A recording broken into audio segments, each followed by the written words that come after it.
Après le salon du livre de Montreuil, nous voici à Montigny-les-Cormeilles pour parler de romans policiers. Allons vite mener l'enquête auprès de quelques auteurs. Cette fois, nous allons interviewer Guillaume Prévost, que nous ne connaissons pas pour ses romans policiers, mais bien pour ses romans historiques. Votre dernier titre,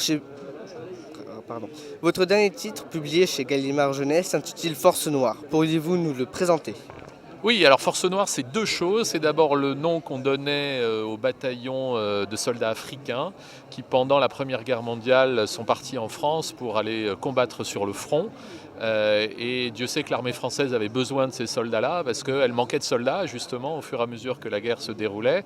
Et donc on est allé chercher ces soldats africains pour compléter un peu l'armée et avoir davantage d'hommes sur le front. On ne les a pas toujours très bien traités et il me semblait important de revenir sur cette histoire un peu particulière alors que bien sûr on est en plein dans les commémorations de la guerre. Et puis Force Noire, c'est autre chose. C'est aussi un talisman que le grand-père de mon héros avait porté quand il a fait la guerre, lui, contre la colonisation, et que son petit-fils, au moment de partir en France, retrouve et qu'il va porter pendant toute la guerre dans les tranchées. Un talisman qui a un pouvoir particulier, c'est celui de permettre à qui le porte d'éviter la mort. Et voilà comment la petite histoire, celle du héros que j'ai inventé, rejoint la grande histoire, celle des bataillons de la Force Noire. Était-ce important d'écrire sur la Première Guerre mondiale pour un professeur d'histoire comme vous ? Oui, alors pour un professeur d'histoire comme moi, c'est vrai que j'ai écrit déjà un certain nombre de romans qui tous baignent dans l'histoire parce que j'aime l'histoire et que c'est un moyen aussi d'emmener mon lecteur à la fois dans d'autres périodes mais aussi de regarder un peu l'homme différemment. Moi, ce qui m'intéresse, c'est toujours de parler de l'homme et de la manière dont, face à des situations qui peuvent être tragiques comme celle de la guerre ou dans des moments historiques particuliers où il y a tel pouvoir politique, tel poids de telle religion, etc., comment un individu réussit à s'épanouir ou pas, réussit à surmonter les obstacles qu'il a en face de lui. Et donc c'est cette espèce d'histoire de l'humanité qui m'intéresse à travers toutes ces périodes historiques. Et je n'oublie jamais que nous serions sans doute différents si nous vivions sous d'autres cieux, à d'autres moments, dans d'autres circonstances. Et c'est un petit peu ce fil-là qui traverse toute l'histoire du monde qui m'intéresse. Quelle différence faites-vous quand vous écrivez pour les adultes ou pour les adolescents ? Alors, aucune. En réalité, je ne m'impose pas véritablement de contraintes sur le plan de l'écriture. Ce qui se passe simplement, et si je fais aussi du roman jeunesse, c'est que c'est pour moi une sorte de récréation dans les romans par rapport aux autres romans que je peux écrire, romans qui s'adressent à un public plus adulte, où il y a évidemment des contraintes plus fortes, qui sont celles d'un cadre historique très précis, mais aussi d'une forme de vraisemblance. Je ne peux pas faire n'importe quoi à mes personnages, et ce que j'aime de temps en temps, c'est laisser mon imagination libre de s'évader où elle veut. Donc j'avais fait une première série de livres qui était autour du voyage dans le temps, où on passait d'époque en époque. Là, celui-là, au-delà d'une histoire qui s'inscrit vraiment dans la Première Guerre mondiale, qui est vraiment celle de ces bataillons africains, il y a aussi un peu une dimension magique. Je parlais tout à l'heure de ce talisman. L'histoire est racontée des années après à une jeune fille qui a priori ne s'intéresse pas du tout à la guerre. On va s'apercevoir qu'entre ces deux personnages, qu'a priori tout éloigne, eh bien certaines choses les rapprochent, et ça fait partie de cette magie aussi que le roman progressivement distille et dont on s'aperçoit à la fin que ça joue un rôle très important. Donc la littérature jeunesse, pour moi, c'est un espace d'expression un peu différent et que je ressens vraiment comme une vraie récréation. Et c'est un vrai plaisir de se donner aussi d'autres manières d'écrire, d'autres champs de fiction. Voilà, donc c'est pour aller un peu ailleurs. D'accord. Vous n'avez pas écrit de roman policier pour les adolescents. Pourquoi ce choix ? Alors, je crois que les romans policiers sont aussi pour les adolescents. Je crois qu'il n'y a pas... En fait, c'est une commodité de créer un peu des frontières. Là, ici, vous m'interrogez pour des romans jeunesse, mais je crois qu'un bon roman jeunesse, il se lit à n'importe quel âge. La seule difficulté, c'est qu'il puisse se lire par de plus jeunes lecteurs, mais on peut le lire quand on est déjà un lecteur plus ancien. Et je crois aussi que les romans policiers... Alors, évidemment, tous les romans policiers ne s'adressent pas à tout le monde, mais je crois qu'une fois qu'on a a un peu de maturité, qu'on sait faire la différence entre ce qui est la fiction qu'on lit et la réalité, que ce qu'on lit dans le livre ne va pas forcément nous arriver. Voilà, on peut lire tout à fait mes romans policiers, et d'ailleurs je circule dans les établissements scolaires pour parler, que ce soit dans les collèges ou plutôt dans les lycées, de mes romans policiers. Alors en plus, adolescent, qu'est-ce que ça veut dire, hein, quand ça commence, quand ça finit. Je crois que cette frontière, elle est un peu commode.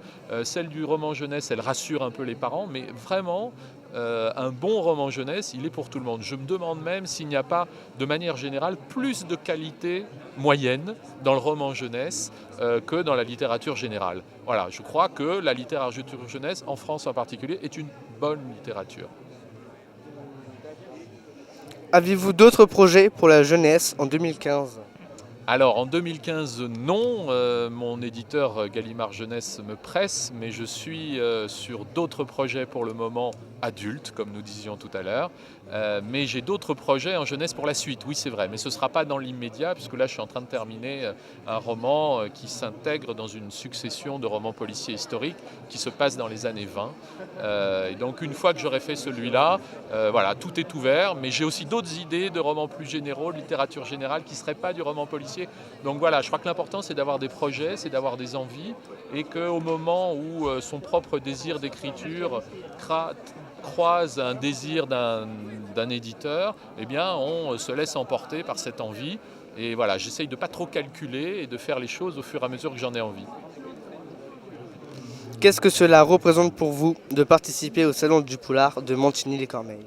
C'est toujours important, un salon en particulier, un salon du polar, parce que les lecteurs qu'on y rencontre sont a priori des amateurs de polar, à moins qu'ils se soient totalement perdus, qu'ils aient pensé aller faire leurs courses au supermarché et que par hasard ils se soient retrouvés là, pas de carottes, pas de poireaux, mais des romans policiers. Ça peut être l'occasion de faire une jolie soupe policière le soir. Non, mais trêve de plaisanterie, bien sûr. C'est très important de rencontrer ces lecteurs, d'échanger avec eux, de savoir qu'ils vous suivent, parce que c'est important pour un auteur d'être suivi, hein. On est souvent cachés derrière nos ordinateurs. Et là, c'est le moment où on rencontre vraiment ce qui est important quand on écrit, c'est-à-dire le lecteur. On peut avoir avec lui un échange, il peut nous dire s'il a aimé, s'il n'a pas aimé, on peut essayer de l'intéresser. Voilà, donc c'est un beau salon du polar que celui de Montigny, donc c'est important d'y être et important d'y rencontrer ses lecteurs.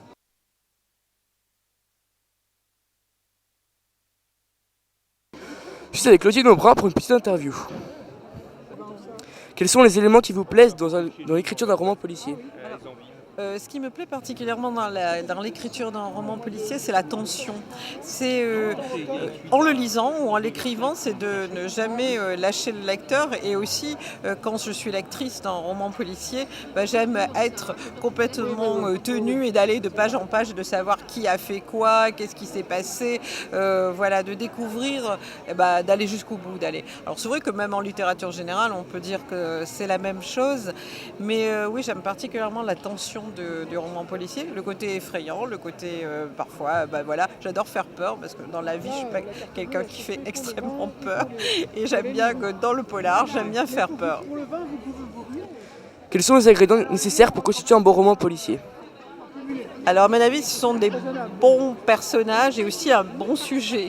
Le sujet est important, mais quand même les personnages, moi j'aime bien que les personnages soient un peu complexes.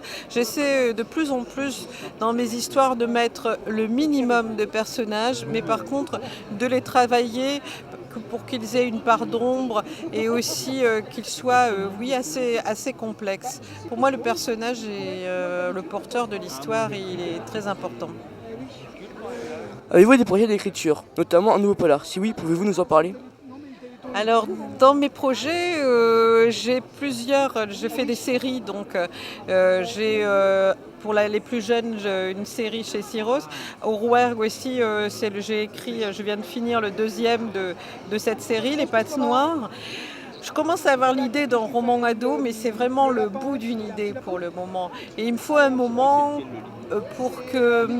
c'est comme une pelote. Au début, c'est une idée, puis après, quels sont les personnages qui vont porter cette histoire, où est-ce que ça va se passer, à quelle époque, à quel endroit, etc. Et voilà, je développe tout ça dans ma tête pour le moment. Le salon de Montigny-les-Cormeilles est-il un salon particulier pour un auteur qui écrit des polars comme vous ? Alors, je suis venue au tout début quand j'ai commencé à écrire à Montigny-les-Cormeilles. Donc, voilà. Après, j'ai écrit moins de romans policiers et plus dans un registre humour. Maintenant, je reprends plus de romans policiers, j'écris plus de romans policiers. Donc, bah voilà, Montigny, c'est un incontournable du polar. Alors qu'en dites-vous? Une bien belle émission et des rencontres toujours aussi passionnantes. Ça vous a plu? On se retrouve la semaine prochaine pour un nouveau reportage. A plus les croque-lecteurs.